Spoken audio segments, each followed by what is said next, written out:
कृषि स्टार्टअप में जिस तरह से लगातार हम आपको बताते हैं कि किस तरह से कृषि पर काम करके हमारे किसान आगे बढ़ रहे हैं, विकास की नई गाथा लिख रहे हैं और हरे चारे को लेकर किस तरह से वो उत्सुक नजर आ रहे हैं, क्योंकि हरे चारे से न सिर्फ हमारे पशु दुधारू होते हैं बल्कि वो आपको तमाम उत्पादन देते हैं जिससे आप मार्केट में एक नई पहचान बनाते हैं। इसलिए हरा चारा हमारे पशुओं के लिए कितना विशेष है ये भी आप इस सेगमेंट में समझ सकते हैं। देखिए रिपोर्ट आप।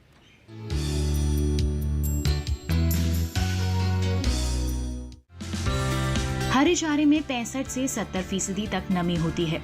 जब खेतों में इसे काटते हैं तो नमी कम होना शुरू कर देती है और 2-4 दिन में ही चारा सूख जाता है। साइलेज ऐसी तकनीक है जिसमें चारे की नमी और पोषक तत्व 2 साल तक बने रहते हैं। साइलेज ज्वार का भी बनाया जा सकता है, जई का भी, बाजरे का भी और मक्का का भी। नंदू महाराष्ट्र के पुणे में रहते हैं और मक्का का साइलेज बनाते हैं। वो काफी पढ़े लिखे हैं और इन्होंने कृषि की उच्च शिक्षा प्राप्त की है। नंदू ने हालांकि नौकरी भी की, लेकिन बाद में अपना खुद का कारोबार शुरू करने का फैसला किया। आखिरकार 2018 में इन्होंने साइलेज बनाना शुरू किया। 2018 में मैंने कुकड़ी क्रॉप साइंस प्राइवेट लिमिटेड ऐसे स्टार्टअप हमने रजिस्टर किया था। उस साइलेज यूनिट की जब भी हमने 2018 में शुरू किया था तो शुरुआत कैसे हुआ था कि मैंने जब जॉब किया था तो जॉब के दौरान मैं पूरा इंडिया घूमता था। तो इंडिया घूमने के बाद मैंने एक चीज़ नोटिस की थी कि एनिमल हस्बेंड्री और डेयरी फार्मिंग जो है वो अभी भी हमारे यहाँ पे सेकेंडरी ऑक्यूपेशन माना जाता है। जैसे कि खेती के साथ साथ उसको हम यूज़ करते हैं, एनिमल को यूज़ करते हैं और उसका रेयरिंग करते हैं। लेकिन अगर ये चीज़ हमने एज अ प्राइमरी बिजनेस किया तो इसमें बहुत ज़्यादा फ़ायदा होता। तो उसमें हमने पहले ये आइडेंटिफाई किया कि जो एग्रीकल्चर है उसमें जो साइड बिजनेस है वो है डेयरी। तो डेयरी के इसमें अगर हम देखा जाए तो 60 to 70% जो खर्चा है वो फॉडर पे होता है। तो फॉडर का खर्चा कम करने के लिए हमने ये साइलेज का यूनिट चालू किया था। तो उसमें अभी हमको ये चीज़ रियलाइज़ हुआ है कि अगर साइलेज का फीडिंग करता है कोई भी फार्मर अपने ट्रेडिशनल को छोड़ के तो उसमें ज़्यादा मुनाफा होता है। साइलेज नियंत्रित किण्वन विधि से तैयार किया जाता है।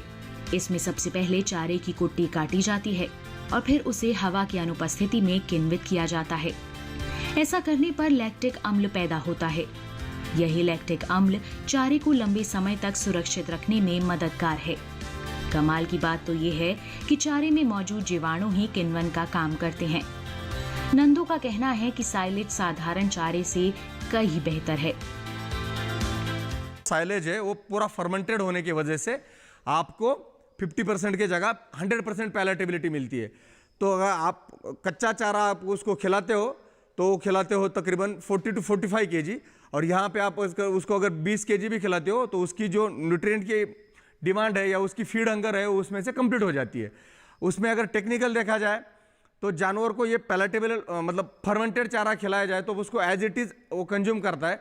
जब कोई भी रूमिनेंट चारा अंदर लेता है तो उसके बाद वो रूमिनेशन के लिए बाहर निकालता है। अगर आप ट्रेडिशनल वेज के टाइम पे देखे थे तो उसकी फीड मूवमेंट कितनी होगी, 40 kg उसको एक बार अंदर लेना है, फिर 40 kg रूमिनेशन के लिए लेना है, फिर वो रूमिनेशन होने के बाद 40 kg फिर अंदर जाना है। तो टोटल आपकी फीड मूवमेंट जो है 120 kg की है। अब सेम केस अगर आप साइलेज के बारे में देखते हो तो आपकी फूड मूवमेंट हो जाएगी 60 kg। तो आपको 60 kg की फीड मूवमेंट के लिए जितनी एनर्जी मतलब आपकी एनर्जी बचती है, और ये जो है एज इट इज फर्मेंटेड होने के कारण उसको पचाने के लिए जो एनर्जी बचेगी, तो ये जो बची हुई एनर्जी है उसमें क्या हो जाता है कि जानवर उसका दूध में इस्तेमाल किया करते हैं। नंदू हाइब्रिड किस्म के चारे का साइलेज बनाना पसंद करते हैं क्योंकि इसमें पैदावार ज्यादा होती है। 1 एकड़ में बोया गया संकर चारा 8 से 10 गायों का पेट आराम से भर सकता है। वैसे तो साइलेज तैयार करने के लिए गड्ढे बनाए जाते हैं, लेकिन नंदू सफेद रंग की इस शीट का इस्तेमाल करते हैं। इस शीट से हवा भी आर पार नहीं जा सकती और इसमें लपेटकर आप चारे को धूप में भी भंडारित करके रख सकते हैं।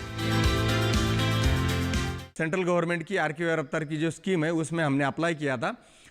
उसके दौरान हमें कृषि विज्ञान केंद्र नारायणगांव जो है उनसे हेल्प मिली थी। वो हमने हमारा स्टार्टअप वहाँ पे रजिस्टर किया। स्टार्टअप रजिस्टर करने के बाद 2 महीने का जो है ट्रेनिंग हो गया।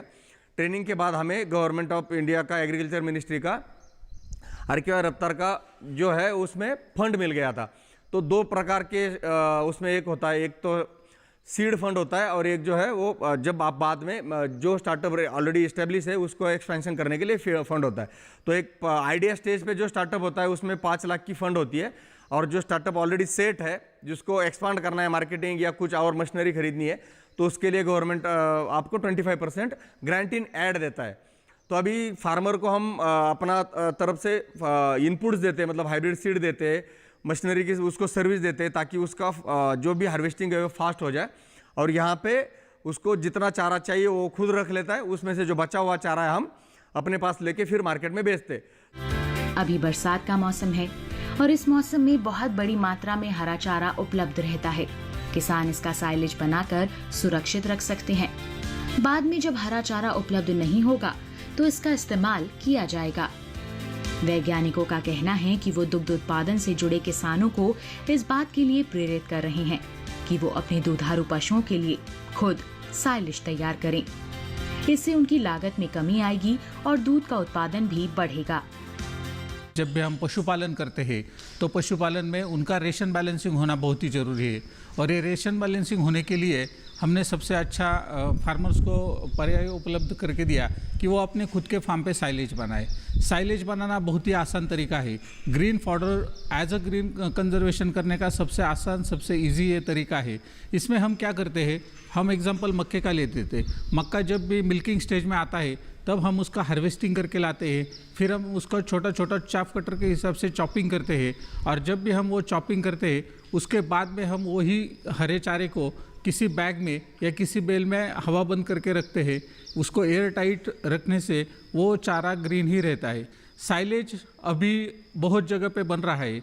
जब भी हमने केवीके के माध्यम से शुरुआत किया तो हमने ये देखा था कि फार्मर के पास पूरे साल के लिए ग्रीन फॉडर अवेलेबल नहीं है, तो वो पूरे साल के लिए ग्रीन फॉडर अवेलेबल होने के लिए हमने साइलेज का प्रमोट किया। और अभी हम देख रहे हैं कि लगभग 70-80% ऑफ डेयरी फार्मर्स सभी अभी साइलेज का यूज़ कर रहे हैं।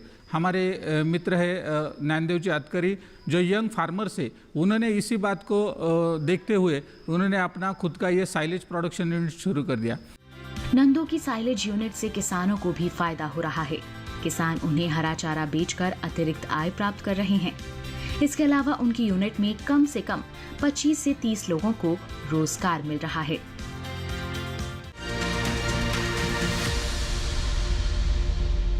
यहां रुकेंगे एक छोटे से ब्रेक के लिए। बने रहिए डीडी किसान के साथ।